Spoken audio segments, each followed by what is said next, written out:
Di antara kalian ada nggak sih yang tiba-tiba panik gitu waktu ditunjuk guru buat ngasih jawaban? Padahal kalian sendiri tuh sebenarnya tahu apa jawabannya. Atau ada juga nggak dari kalian yang ketemu orang baru itu suka grogi gitu buat ngajak ngobrol, bingung mau mulai obrolan? Ada satu pengalamanku yang sebenarnya cukup nggak oke sih. Ketika temanku gitu ya pernah negur, gara-gara waktu kita ngobrol sering banget aku selalu menghindari kontak mata sama lawan bicara. Nah, ditegur tuh, sebenarnya lu perhatiin yang gue ceritain gak sih?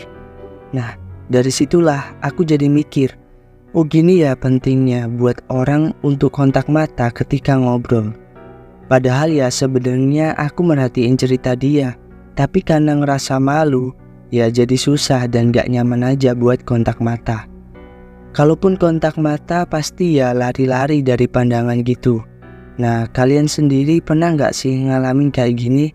Kalau ada yang pernah mengalami ini, kali ini kita akan bahas nih, gimana caranya biar kita bisa mengatasi rasa malu ini.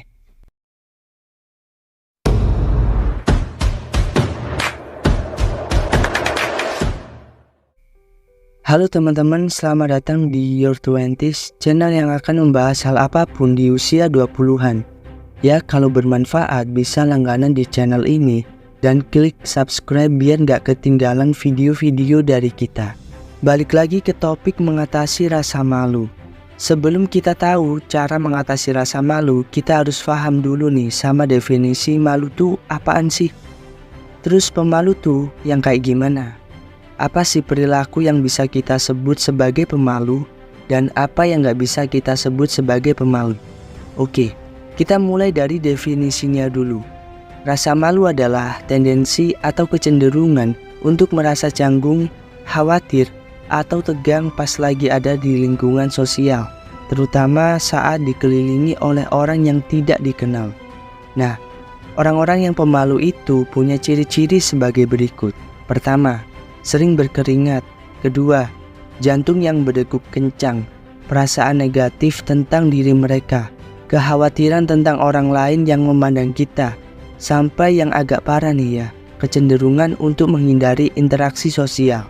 Orang pemalu biasanya lebih overthinking. Misalnya, di sebuah percakapan dia lebih sering mikirin habis gini ngomong apa ya. Jadi dia bukannya menikmati suasana, malah jadi mikir yang enggak. Terus habis ngejokes gitu misalnya, jadi mikir tadi kira-kira lucu gak sih? Terus misalnya lagi nih habis ngomong apa gitu ya, jadi mikir tadi bener gak ya ngomong kayak gini? Nah, pemikiran yang kayak gini tuh terjadi sangat sering setiap pemalu ini mau ngelakuin sesuatu. Padahal overthinking ini bisa jadi ngehasilin dampak yang negatif. Tapi yang harus kita tahu sebenarnya rasa malu itu normal dan wajar banget dialami oleh semua orang. Dan bukan jadi masalah yang gimana-gimana gitu. Tapi akan sangat bermasalah sekali ketika rasa malu tersebut mulai mengganggu kehidupan seseorang secara signifikan. Contohnya, karena rasa malu yang berlebih kita banyak ngelakuin hal-hal yang negatif nih. Misalnya, menghindar dari interaksi sosial, gak mau berpendapat, gak mau ketemu orang, dan masih banyak lagi yang pada intinya mengganggu kita sebagai manusia yang seharusnya berinteraksi. Itu adalah hal yang sangat penting. Nah, sampai sini ada juga kasus bahwa orang itu biasanya gak bisa bedain antara introvert, pemalu, dan orang yang mengalami social anxiety disorder. Karena kata mereka ciri-cirinya hampir sama, padahal ya beda jauh. Kalau tertarik nanti kita akan bahas apa itu introvert dan social anxiety disorder di next video. Oke, lanjut. Kita udah ngerti nih apa pemalu itu ya kan. Nah, sekarang gimana sih tips dan triknya menghadapi rasa malu? Oke, langsung aja. Yang pertama, fake it until you make it, atau berpura-pura sampai berhasil. Cara ini bisa jadi salah satu cara buat kita yang memiliki rasa malu ini ketika dihadapkan dengan banyak orang yang gak kita kenal. Contohnya kalau kita lagi mau ngisi sesuatu gitu ya, di suatu acara, pasti banyak yang gak kenal di situ. Nah, dengan rasa malu yang tinggi pasti cukup mengganggu performa kita buat ngisi acara tersebut. Padahal nih, dari rumah kita udah siapin dan udah paham sama apa yang harus kita lakuin. Tapi ketika dihadapkan dengan orang-orang yang gak kita kenal, kita jadi kendor lagi. Nah, fake it until you make it ini cukup menjadi mantra buat kita untuk terus berpura-pura bahwa kita bisa. Kita sangat capable membawakan apa yang kita suguhkan. Nah, dari sinilah secara gak langsung kepercayaan diri itu tumbuh dan akan menghilangkan rasa malu kita ini. Yang kedua, jangan berekspektasi terlalu tinggi. Ingat bahwa gak ada manusia yang sempurna. Jadi kalau kita meletakkan diri kita pada ekspektasi yang tinggi, maka suara kritik dalam kepala kita akan menjadi suara yang paling keras. Nah, kebanyakan orang pemalu itu punya ekspektasi yang tinggi terhadap dirinya. Jadinya gak realistis terhadap diri sendiri pada saat mau ngelakuin sesuatu. Jadinya mereka lebih keras sama dirinya sendiri, lebih jahat sama dirinya sendiri. Makanya kalau kita bener kayak gitu nih sekarang, udah waktunya kita mencoba buat stop lah. Jangan terlalu keras sama diri sendiri. Kalau kata 420 mah seada-adanya. Jangan terlalu berekspektasi gitu. Gak apa-apa kok kalau misal kita salah ngomong waktu ngobrol, belibet pas lagi ngobrol, terus ngejokes tapi garing gitu. Sadari aja bahwa orang gak akan inget sama kesalahan yang kita lakuin.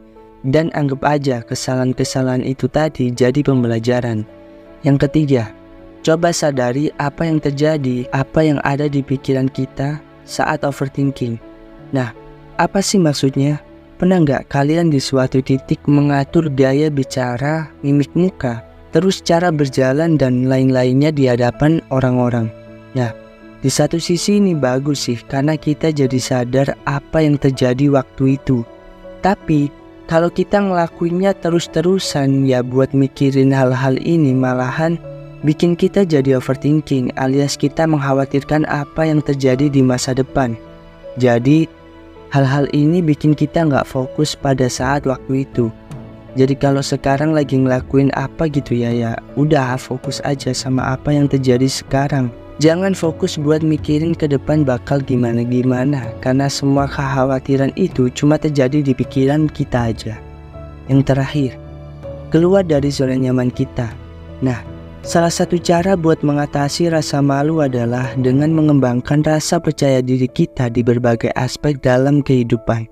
Ingat, di awal tadi bahwa kecemasan, ketakutan untuk gagal, ketakutan dipermalukan dan lain sebagainya itu cuma terjadi di otak kita. Jadi kalau kita udah menyadari itu, ada baiknya kita mengurangi pemikiran-pemikiran negatif buat menumbuhkan rasa percaya diri kita. Karena hal-hal negatif yang cuma ada di otak kita tuh nggak seharusnya menghentikan langkah kita buat mengembangkan diri.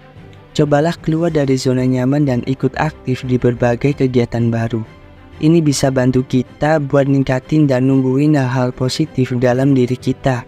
Dan ingat kalau kita nggak ngapa-ngapain ya masalahnya nggak akan selesai-selesai.